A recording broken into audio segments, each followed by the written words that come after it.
할렐루야. 달라스 안디옥 신학교 이요한 목사입니다.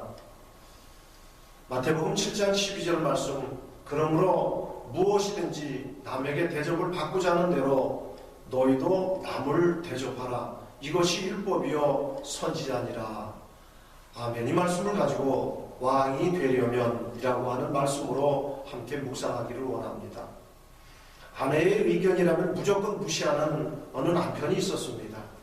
그렇다고 아내도 쉬이 그 무시함을 받아들이는 성격이 아니어서 자주 부부싸움을 하게 되었습니다.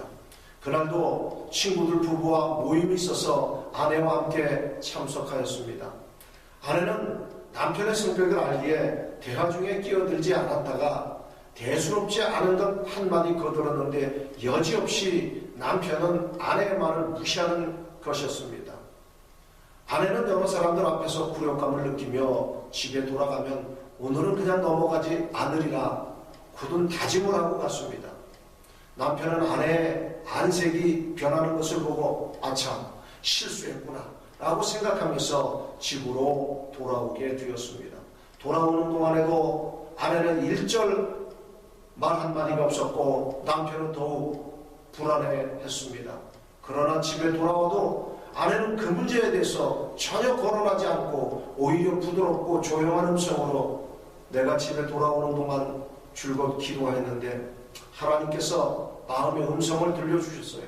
당신을 우리 가정의 지도자로 세워주셨는데 내가 그동안 이것저것 간섭을 많이 하여서 당신 마음을 상하게 했다는 거예요. 그래서 이제부터는 절대적으로 당신을 믿고 따르며 당신에게 순종하기로 다짐했어요. 남편은 그 말을 듣자 아내의 손을 턱속 잡고는 여보 미안해요.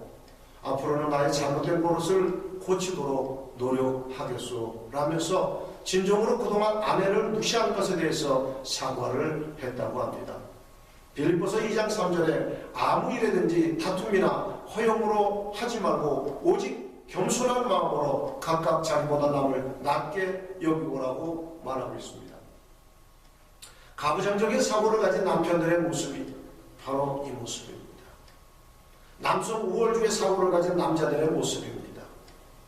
물론 성경에는 남자를 먼저 만들고 여자는 남자의 한 부분으로 지음을 받았다고 기록하고 있습니다. 그렇다고 해서 남자가 우월하고 여자는 남자에게 무시를 당하며 살아야 한다고 되어 있지는 않습니다. 세상에는 웬만한 남자보다 훨씬 월등한 여성들이 적지 않습니다. 1867년 바르샤바에서 가난한 교육자의 딸로 태어나 불우한 시절을 지낸 퀴리 부인은 분명히 남자보다 나은 여자입니다. 그녀는 후에 소르본 대학에서 물리학과 수학과 학위를 취득하고 과학자 피에르 큐리와 결혼해서 두 딸의 어머니가 되었습니다.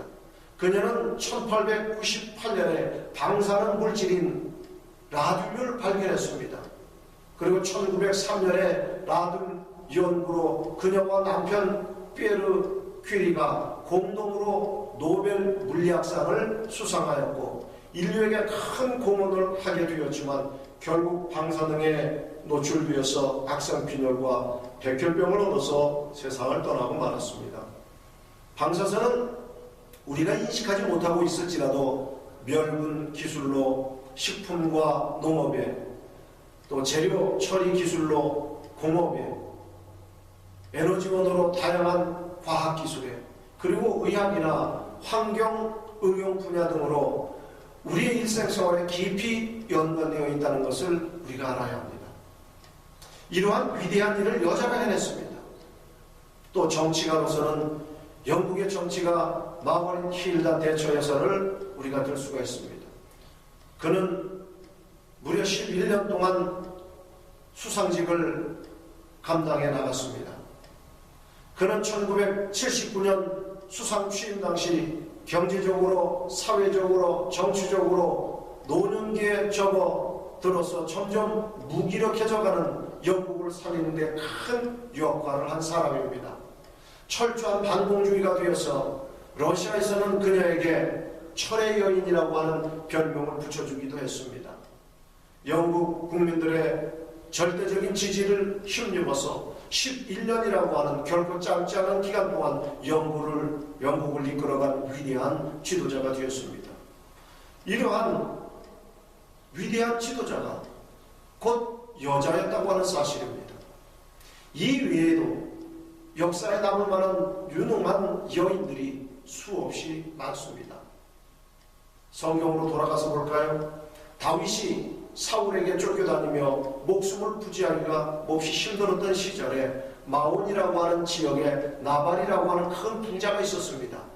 양식을 좀 얻으려고 부하들을 보냈지만 나발에게 조롱을 당한 채 빈손으로 돌아왔습니다. 그에게는 아비가일이라고 하는 지혜로운 아내가 있었습니다.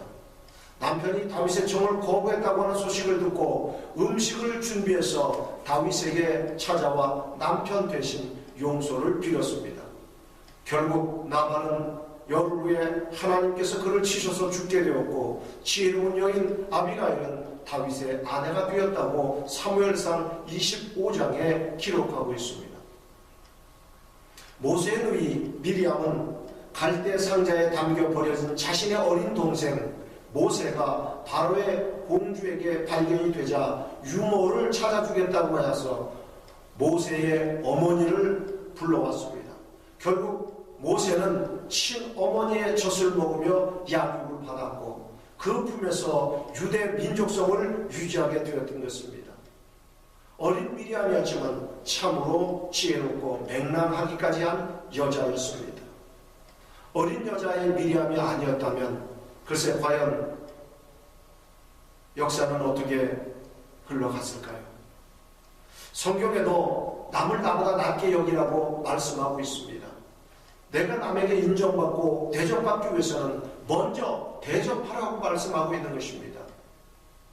자신이 왕이 되려면 아내를 왕비로 만들라고 하는 말이 있지 않습니까? 아내에게 인정받고 대접받고 존경을 받기 위해서는 먼저 아내를 인정해주고 존경해주면 되는 것입니다. 심은 대로 거두게 되는 만물의 법칙이 결코 틀린 것이 아님을 기억해야 합니다. 감사합니다.